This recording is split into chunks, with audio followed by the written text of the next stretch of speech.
రోజు ఒక సాధారణ రోజు కాదు. ఇది కేవలం క్యాలెండర్ మారిన రోజు కాదు. ఇది కాలం మళ్లీ నడవడం ప్రారంభించిన రోజు. ఇదే సంవత్సరం. ఒకప్పుడు ఈ సృష్టి అంతా నిశ్శబ్దంగా మారిపోయింది. ఆకాశం లేదు, భూమి లేదు. పురాణాలు చెబుతున్నాయి, ఒకప్పుడు ఈ సృష్టి అంతా నిశ్శబ్దంగా మారిపోయింది. ఆకాశం లేదు, భూమి లేదు, కాలం లేదు. దీనినే ప్రళయం అంటారు. అప్పుడు రోజు లేదు, రాత్రి లేదు, సంవత్సరం లేదు. అన్నీ ఆగిపోయాయి. ఆ నిశ్శబ్దంలో, అనంతమైన ఆ క్షీరసాగరంలో శ్రీ మహావిష్ణువు యోగ నిద్రలో ఉన్నాడు. కాలమే లేని ఆ స్థితిలో అప్పుడే విష్ణువు నాభి నుండి ఒక కమలం వికసించింది. ఆ కమలంలో నుండి బ్రహ్మదేవుడు అవతరించాడు.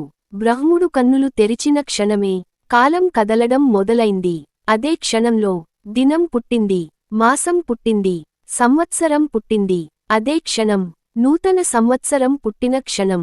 నూతన సంవత్సరం అంటే మనుషులు పెట్టుకున్న తేదీ కాదు.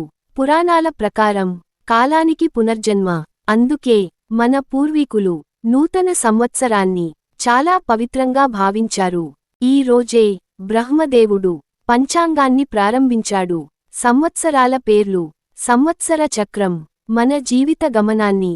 అందుకే నూతన సంవత్సరం రోజున పంచాంగం చదువుతారు.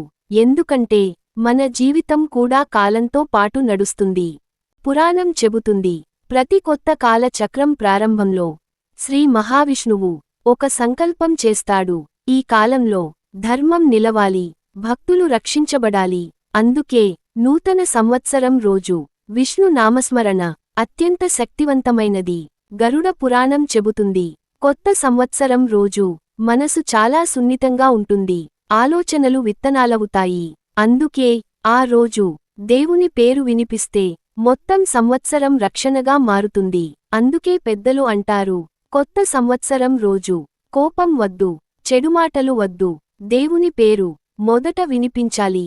ఈ రోజు మీ ఇంట్లో ఒక దీపం వెలిగించినా సరే, ఒక నామం పలికినా సరే, ఒక మంచి సంకల్పం చేసినా సరే, అదే నూతన సంవత్సరానికి సరిపోతుంది. నూతన సంవత్సరం అంటే పటాకులు కాదు, విందులు కాదు, కాలాన్ని గౌరవించడం, దేవునితో ప్రయాణం ప్రారంభించడం.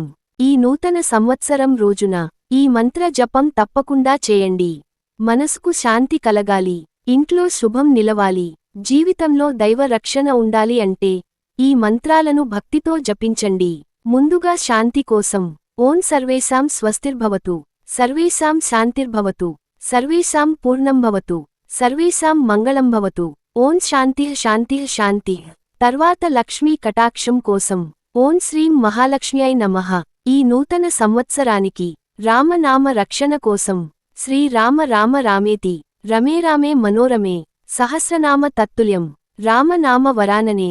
ఆరోగ్యం, దీర్ఘాయుష్షు, అపమృత్యు నివారణ కోసం ఓం త్రయంబకం యజామహే సుగంధిం పుష్టివర్ధనం ఉర్వారుకమివ బంధనాన్ మృత్యుర్ముక్షీయ మామృతాత్. నూతన సంవత్సరం దైవనామంతో మొదలుపెడితే మొత్తం సంవత్సరం దైవ రక్షణతో సాగుతుంది.